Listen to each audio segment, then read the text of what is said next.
Did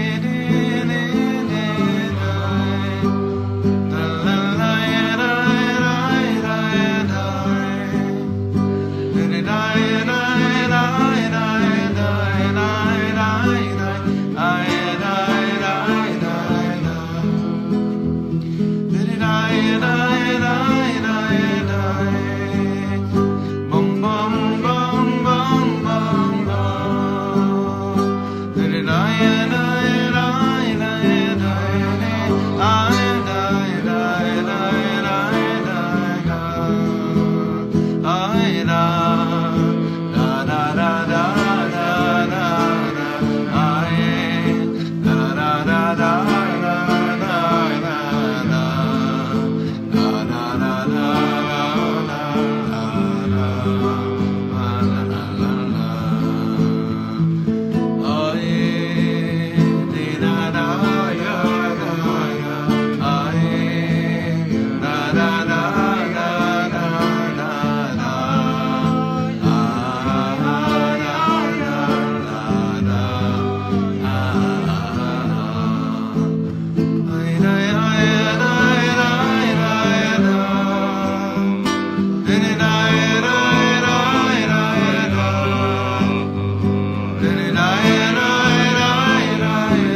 sure if I want to keep on singing out of nerves to start talking, or...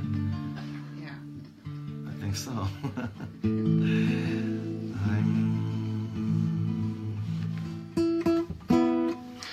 Okay, keep on singing. Your voice has gotten better. It's richer and Wow, Michal, coming from you? not Coming from you, it means a lot. You're a very observant Jew. You notice things. It took me a long time to get it. You're so sweet. Okay, sing one more thing now. This is a beautiful song from Rabbi Shlomo.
topic that Shalom was the only one that I could talk to about this. So, and it's a topic that I spent many, many hours discussing with Rav Shalom. And it's something that only because the halacha says b'makom she'ein ish heya ish, when you see there's no man, you have to be a man in malasot. And I want to talk about something that to me to all of us is very, very troubling and very important. And in the spirit that this holy makom kadosh that we're in, that everything we're saying and everything we're learning is mamish l'shem shamayim right now. Absolutely l'shem shamayim. Reb Nosson Breslever has a lot of ma'amarim. Obviously, every word he said was based on his Rabbi Nachman. But there's a concept that Reb Nosson refers to quite often, and that's called hislapshus b'mitzvahs. When things get enclosed into looking like they're mitzvahs. We're speaking specifically about the Yetzer Hara putting on a shtreimel, more or less. Which Reb Shlomo said is exactly what Esav looked like. We have this vision based usually on the little midrash says that some of us grew up with, on the illustrations of Esav, the way Esav looked, based on those illustrations of a guy with like sharp teeth, and obviously the one about coming to bite Yaakov's neck, or kissing his neck, and what exactly happened over there. But Reb Shlomo says Esav were a shtreimel. Esav's shilas would seem like they're shilas about Teva and Yermin. Those are shilas that are the biggest Rebbe's. It sounds like the biggest Rebbe's shilas. And Reb Nosson explains that the greatest danger in Avodas Hashem is not the Ra HaGalui. It's not revealed bad.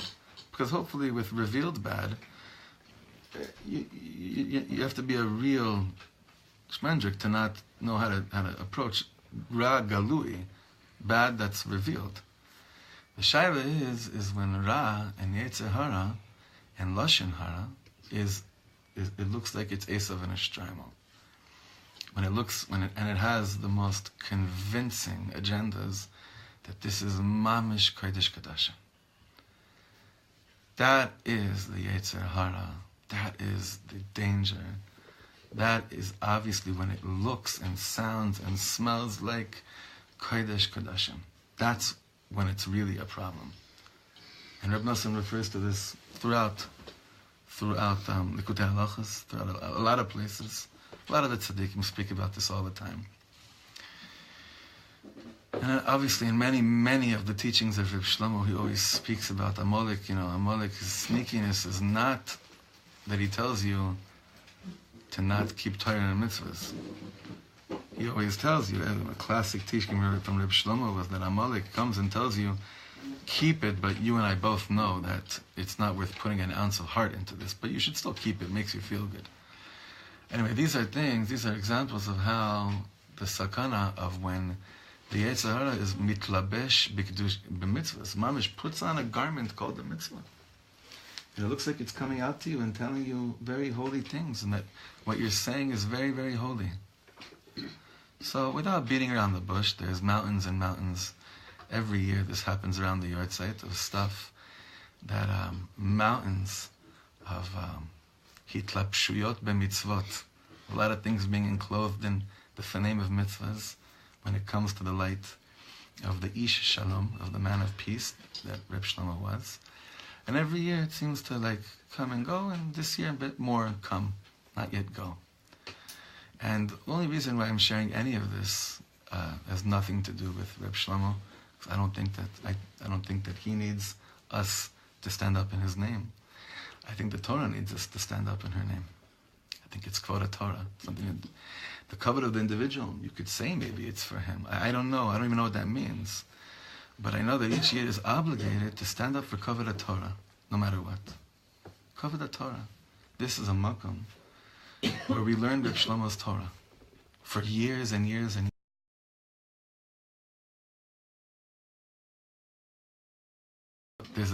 I have a very clear agenda that I have for what we're doing right now, and that's that I have 4 daughters, and they're getting bigger, and I want them to have the privilege of learning about Hashem, and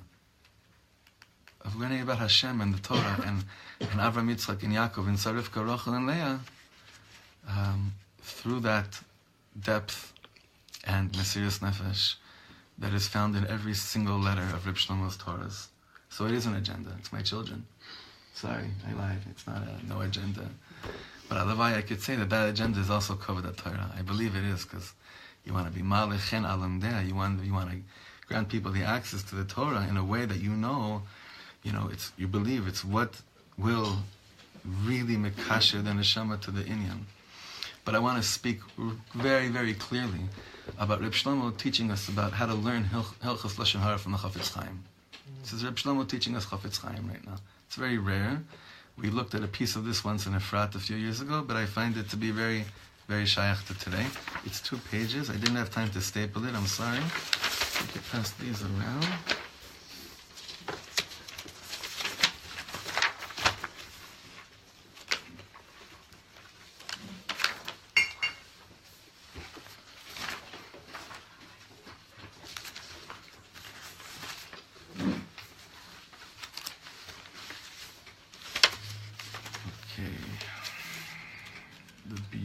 Of social media. Hashem Yerachem on our souls.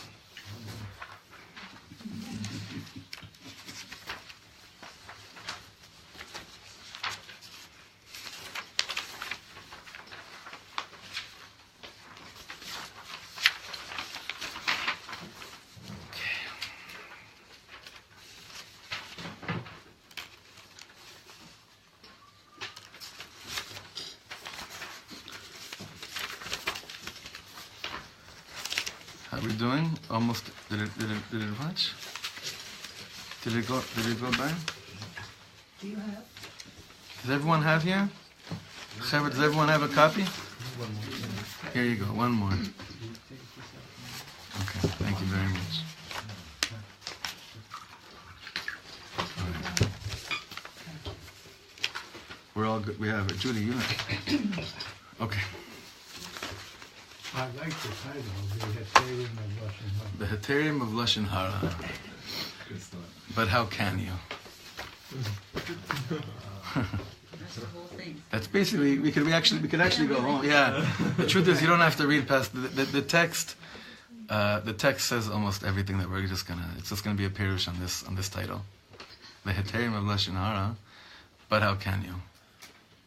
Lashon Hara doesn't only mean about another person. Lashon Hara can be about oneself.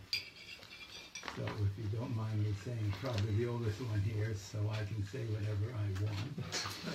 It's one of the joys. When you said you lied. Okay, I didn't lie. I snuck my hidden agenda in. No. What you can say is you exaggerate. I exaggerated. I'm a kabel. I did not lie. I exaggerated my. Okay. Okay, Reb Shlomo says like this. Throughout Yiddishkeit, there are so many things which you basically don't have to do. That's a pretty far out statement. Throughout Yiddishkeit, there's so many things which you basically don't have to do. He's going to explain what that means.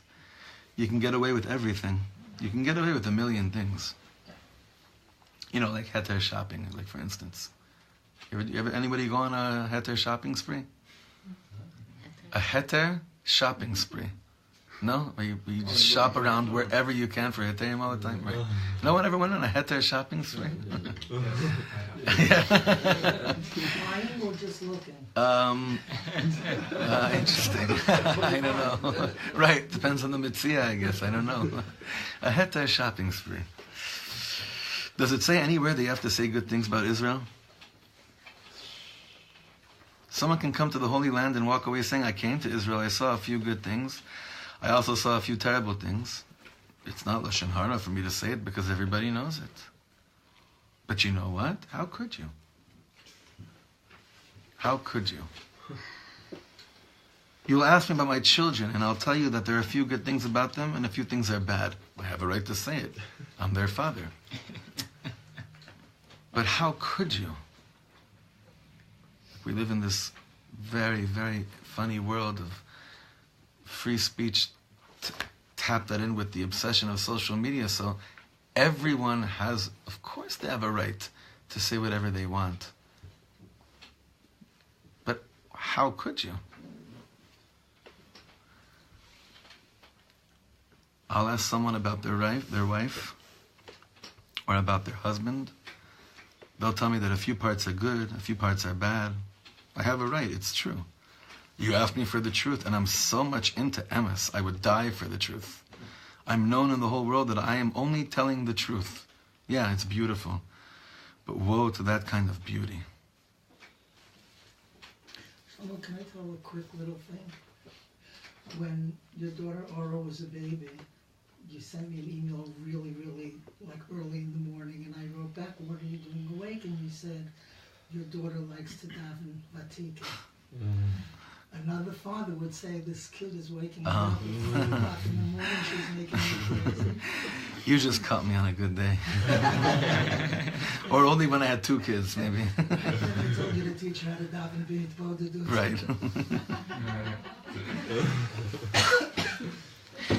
If anyone has ever learned the Chofetz Chaim's Hilchos Lashon Hara, there are 2 million heterim for saying everything. You can learn Hilchos Lashon Hara and find a heter for the worst things. If you really darshan it out, you could. You dig it up, and you're a big goyan, a big lamdan, and you write a tshuva on it, and you write a whole binyan justifying saying Lashon Hara, and you're so convinced that this is mamish l'shem shamayim. So, and the checklist scale of if you did something halachically wrong or right in shamayim, you'll probably go under the thing of, I did something halachically right, but how could you?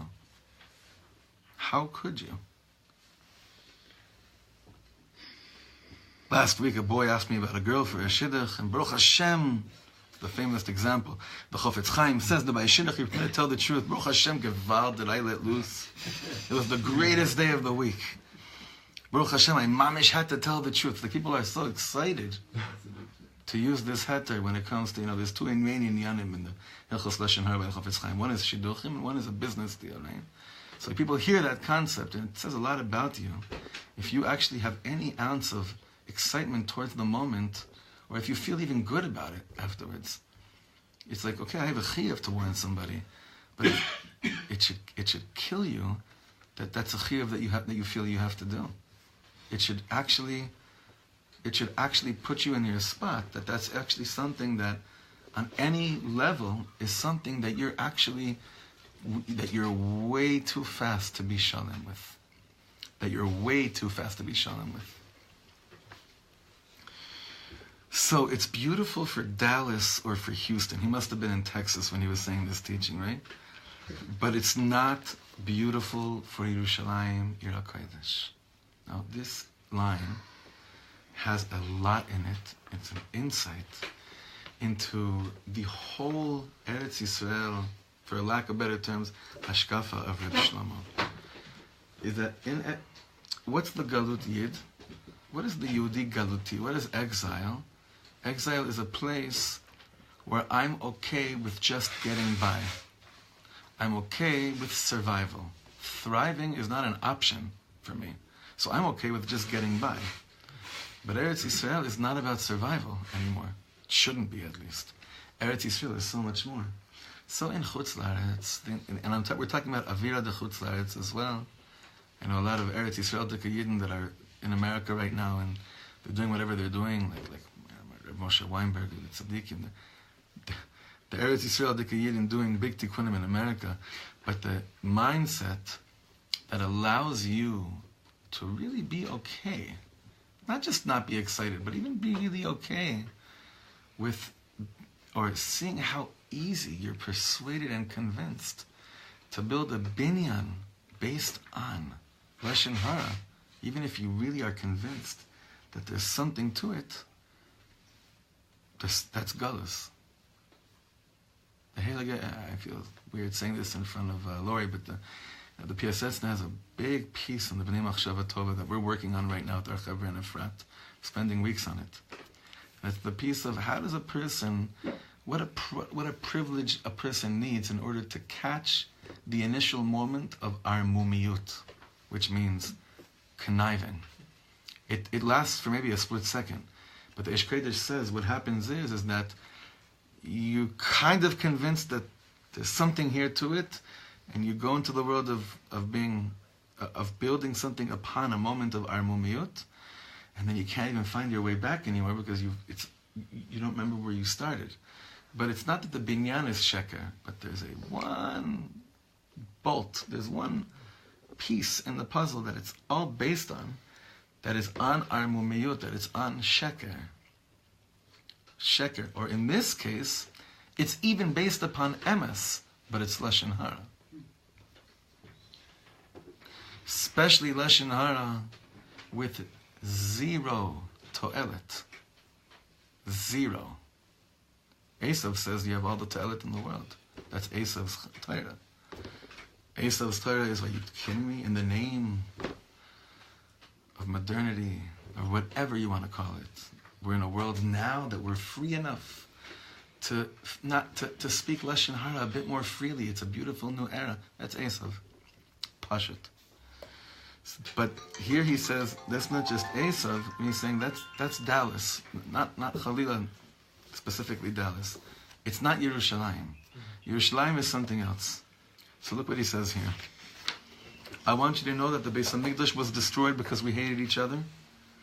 But let me tell you the sad truth. Do you know what kind of Yidlach were around in those times? They were all tzaddikim gemurim. They were all holy people.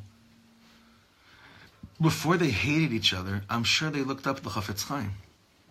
I'm sure they looked up in the Shulchan Aruch and they found out that al pi halacha, you are permitted to hate this person. You hear what he just said? He just said something amazing. He said he's sure, I want to read this line again. He's sure that the people in the time of the Churban Beis HaMikdash looked up Al Pi Chafetz Chaim, and they looked in the Shulchan Aruch, and they found out that Al Pi Halacha, you are permitted to hate this person. In fact, in the Shulchan Aruch, there's a whole thing of Malin ve'en v'lamoridin, so chas v'shalom, you're even permitted to kill a person because he's so bad. I found a heter, but you know what? It's all cute and sweet. But the Beis HaMikdash is destroyed. Meaning, what kind of a world is it back then that everything was done morally and ethically, ke'ilu, in the name of Kedusha, and you found all these heterim, but the result is that the Beis HaMikdash is destroyed. So what's your relationship to the concept of Lashon Hara if you know that what you're going to do, or if you have enough guts to think 1 second bigger and realize that there's a chashash for a Churban Habayis based on Lashon Hara that you feel so compelled and so pushed to share, if the result will be Churban Beis HaMikdash, which is something that happened already. It's not like a possibility. We're still suffering thousands of years later from a world of action of Yiddishkeit based on this mahalach. We're still picking up the pieces from that. And here I want you to open your hearts in the deepest way. It's true. Now look what he says here. There are Yidden in the world who al pi Torah I am permitted to hate them. There are moments when I have the right to say Lashon Hara about everybody in the world. But uvechol zos, nonetheless, how can you? Like, meaning at the end of the day, he keeps on coming back to these words, how can you? Meaning, we can keep on finding the heterim and explain, but at the end of the day, how are you able to? And for that, the cheshbon nefesh is like petrifying, the cheshbon nefesh. For a person who really, not even easily, even after working through a lot of things, is able to speak, forget even about lies or not, Pashat Lashon Hara, about someone who already met their maker 23 years ago. How can you? Where are you? What is in you? what is really in you? That you're able to speak Lashon Hara about someone. I think he did a few good things for Am Yisrael, a few. Right? But even if he did nothing good for Am Yisrael, Chas v'shalom, someone that met their Maker 23 years ago, how can you? So if you go into that world of how can you, and you start to build that building again of what led you to be in a very free place, to push it, spread Lashon Hara, then you really are transmitted right back to the Yehudim during Churban Bayit Sheni. Easily. Very, too easily. Too smoothly. Way too smoothly. So, this is just not recording. No. We can start from the beginning. It's okay. We'll start the second part. Yeah, it's all good.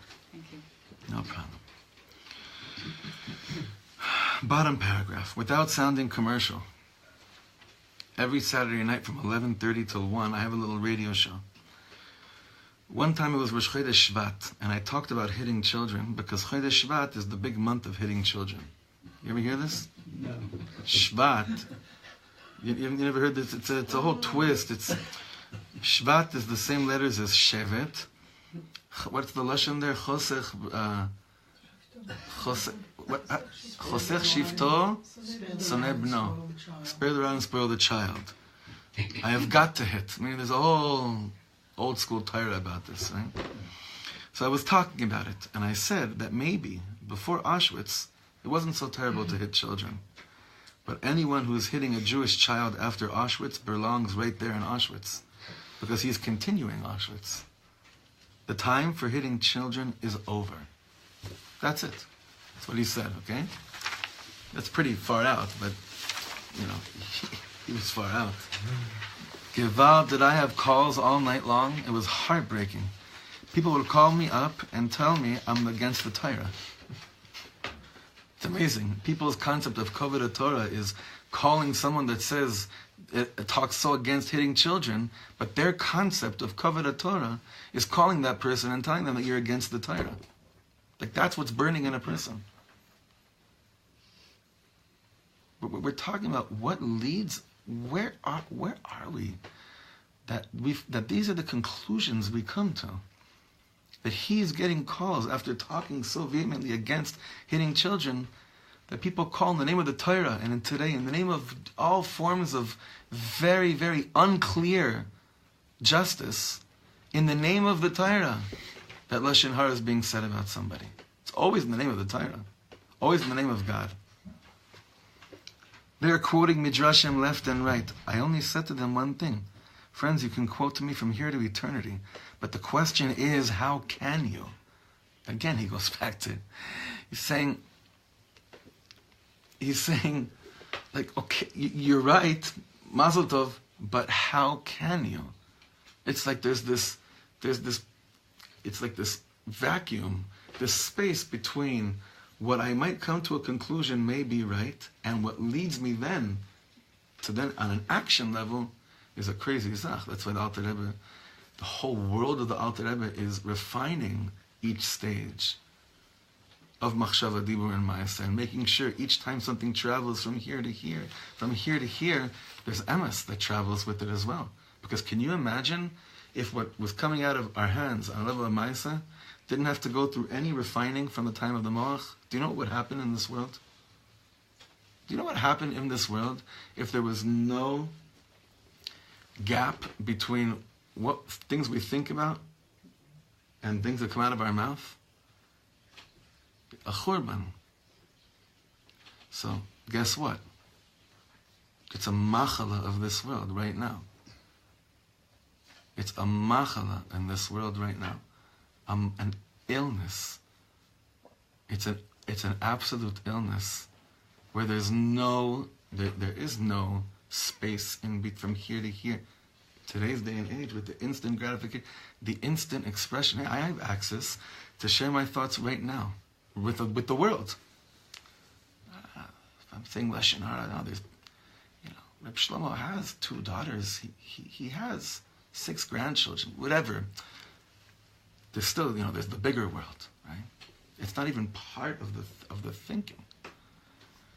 where have we gone that our concepts of moral justice, ethical justice, and Torah ethics skip a whole process, and my understanding of things being al pi halacha, mutar or asur, still don't play a role at the end of the day regarding the bottom line is, but how can you?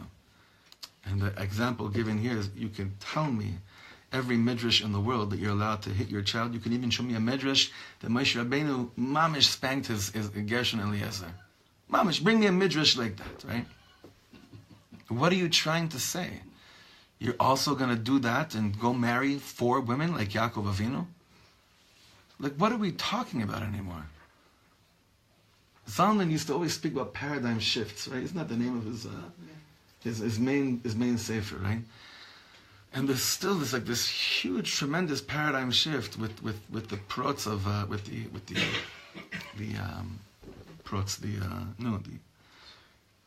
do you say that, the outbursting of social media, where people are, okay, so we had now people that never had access to say anything they want, so now you could say everything you want, but now maybe the shift is, well, how can you?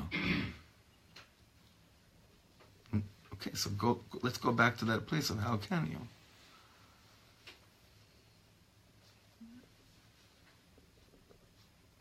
Your baby has nobody in the world, mamish completely helpless. Sure, you can hit them. Why not? Nobody will stop you. But give out, how can you? If you'll tell me a whole Torah that it says mefresh and Shulchan Aruch that you can hit your child, good. So you'll go to Gan Eden. I'd rather sit in Gehenna. I don't want to sit next to you. Now, on a very, very tachlis, lemaisa level, I want to share with you something that Reb Shalom shared with me one time very late at night when we were discussing these issues a few years ago. And it was and he was like, I would say, 99% of the things that I really care about, other than my wife, he was the only one that I could talk to about these inyanim. Sorry? About things that are really burning in my heart. He, other than Bina, the real issues in life. It was always with him, and I'm so thankful that it's like the only thing I'm thankful about Gmail, I think, is just everything is saved, and I'm going through hundreds and hundreds of correspondences, and instead of beating myself up every time I read a letter saying, how come you didn't recognize what kind of greatness was in front of you? I'm just give myself I'm lacking. I'm just like cutting myself some slack and saying, no, just shut up and just keep on saying thank you every time you read an email. And that's what I'm choosing to do right now, because otherwise I'll lose my mind. So, when another person, in the name of the Torah, wanted to bash Reb Shlomo, I want to read for you what Reb Shlomo wrote to this person. Okay? To say, this is after a person said that they davened hard over the issue, and they came to the conclusion to give a haskama to publish bad things about Reb Shlomo. Listen to what Reb Shlomo said. To say that your davening led you to conclude that you can write, that you can, without getting too much into details, that you could be of any aid towards helping spreading such words, especially words that you know is already causing so much pain to Reb Shlomo's family, Hasidim, and Talmidim, is quite unimaginable to me. I cannot accept that truly being close to God and davening over these issues could possibly lead you or anyone to such a conclusion. From real emezdika davening, it's impossible to conclude that it's okay to further spread Lashon Hara about a niftar and to hurt so many people. And if one says that one's personal davening experiences are higher and more authoritative than the Shulchan Aruch regarding Isurim ben Adam l'chaveiro, then this person is, to put it very mildly, out of touch with their own neshama and is deceiving themselves and others.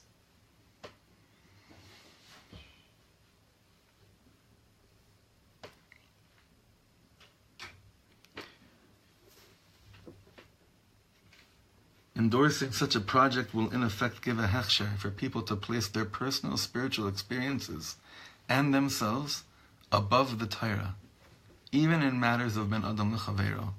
This is indeed very dangerous to all. I remember, this is a number of years ago already, but you see Reb Shalom's not just vision, but implementation and truly internalization of Ahavas Yisrael and Ahavas Torah is what could lead to such a response. We're not talking Chalila about personal attacks on anybody. When I said in the beginning that what we're here is going to talk about Kavod Shamayim, this is Kavod Shamayim. This answer is Kavod Torah. I want to read it again to make sure we all chapped every word here. Because this person that came to the conclusion that this should be Mefursam, it came after davening. So he's saying there's something that's wrong in that process. That can't lead to that. To say that your davening led you to conclude that you could write some kind of a hechsher and aid things that will and is already causing so much pain to a family and to Talmidim is unimaginable to me. I cannot accept that true kirvas elokim, really being close to God and davening, could possibly lead you to such a conclusion.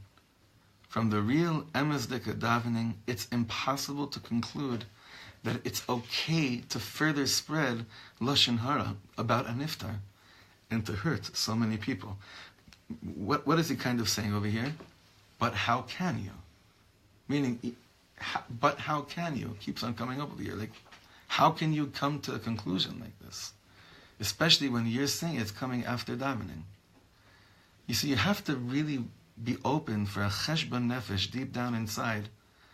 If it's easy, or even not easy, but if it's okay for you to choose to go down a road like this, with all the implications that are involved in it, but because you are certain somewhere that things that are, without not even relating to any taina, we're talking about a concept of Lashon Hara, we're just being transported to Erev Churban Bayis Sheni with this kind of energy. And Ashreinu Matol Chelkeinu Shekacha Hilo Darkeinu. How privileged we are, how blessed we are, that the Torah that we're learning does not encourage us to try to figure out if we could balance that crazy act of what people are trying to balance regarding the need in the name of Esav, what's called hitlapshut b'mitzvot, right? Like Reb Nazan says, in the name of the Torah. This is not our derech. It's not the derech of the Baal Shem HaKadosh. It's definitely not the derech of the Chafetz Chaim, unless you think that the Chafetz Chaim wrote a book called Hilchos Lashon Hara in order for you to steig over it late at night till you could find the heter. I don't know anyone that holds like that. That was the purpose of the Chafetz Chaim putting together Hilchos Lashon Hara. I don't think so. I think it was to warn us from mamish, the danger and churban that comes from such a thing. And I want to just mechazek us to give us a real hitkashrut to Rav Shalom's responsiveness, to his way of internalizing Avas Yisrael, that it's a real thing, that it's a very real thing. And like Reb Shlomo said, he'll go to Gehenna for another Yid. Like the big Rebbes used to say that. You know what it is to go to Gehenna for another Yid? Do you think any of us have any idea who he was? Maybe you a little bit. I don't think anybody does, but it's not even for us to know or not to know. It doesn't even matter. The relevance is when I learn the Torah, and if I sing it, whatever it is, am I becoming mamish a better Yid? And I believe that the whole world, davening, the world of davening, the world of Torah, has completely transformed from such a liyad's mesiras nefesh in the world. So when it comes down to the things that are really problematic, with all the heterim and the inyanim, but how can you? But how can you? And when that becomes the focus, and we daven to Hashem to be saved from that kind of klipa, then our zdei reiyah, our field of vision, gets much more clearer. much more clearer. And like we've said many times, the avodah zarah of this generation is the need to be politically correct. It's an avodah zarah. It used to be money, it used to be gilui arayos. Not that those things are not happening anymore, but in terms of like what's standing out today is that, oh, there's a moral trend of something in the world. We have to join that, even though its ethics, its roots are not based in anything that's b'kedusha. Might be some things that the roots are based in things that you want social reform. Evanti, it's good. We're always working towards that way. But how can you? How can you? So I share all this for my daughter's sake, for your daughter's sake, for your son's sake, for your grandchildren's sake. Because in today's day and age, where do we go for our info before we get introduced to Rav Steinsaltz or ArtScroll? Brother G, Google and Wikipedia, right? And Be'ezrat Hashem, with the amount of Mesirus Nefesh we have, to not falling into these absolute traps of justifying things that are Pashut, Churban, Sinas Chinam, Churban Beis Hamikdash, in the schus of all those things, then Be'ezrat Hashem, there'll be Amtaka Sadinim, there'll be a sweetening of judgments in the world, and we should never, ever, ever feel embarrassed to stand up for Kavod HaTorah. Shalom one time told me that there was going to be some kind of a gathering which was very problematic on many levels. He said to me, Shlomo, I don't care if I'm the only Yid that's standing outside with a sign that says Kavod Shamayim. I'll go there, even if all my friends are inside. I'll be the only one that stands out there, brother. I said, no, you won't. I'll be right behind you. So let's keep on being right behind him, and let that be what we can't mamish sleep over. Let these be the inyanim that we can't sleep over. B'ezrat Hashem. All right, one more strong one. Oh, sorry. Okay, I'll sing a nigun that came down right here, and Rav Shalom was sitting right next to me.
Yisrael be spared from klipas Haman Amalek, the klipa of Esav, the klipa of Yetzer Hara disguising itself as something holy, and maybe just focus our energy on not being able to sleep over, did I love enough today? Did I just love enough today? Did I love the Torah enough today? Did I love people enough today? And eventually leading us to a place of, like, in a healthy way, did I love myself enough today? In the purest way possible. Sorry. Sorry.